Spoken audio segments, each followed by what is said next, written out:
Hola, buenos días compañeros y compañeras. Soy Julián Bao, trabajador de la construcción, oficial de segunda. El trabajo de la construcción, sabe todo el mundo que es muy penoso, es un trabajo de mucho esfuerzo físico, entonces es un trabajo que requiere estar haciendo esfuerzo todos los días. El calor afecta en todo, en el trabajo afecta bastante, puesto que estás ahí sudando, bebiendo agua, toda la que puedas, porque esto es insoportable. Si te encuentras mal, pues nada, a buscar sombra, beber agua y después cuando se encuentra un poquito más, pues poderte reincorporar y así todo, cada día que pasa.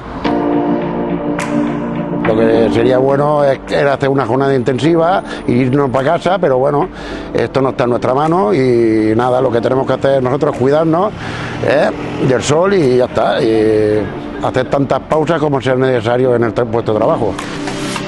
Bueno, puesto al trabajo, si nos consideran la jornada intensiva sería mucho mejor para el trabajador, puesto que estaríamos menos horas expuestos al sol, y sería mejor para el trabajador el horario de 3 hasta las 7, 8 de la tarde, que hay muchos trabajadores en la construcción, son horas muy malas para el trabajo, después de estar a lo mejor 8 o 10 horas puestos al sol.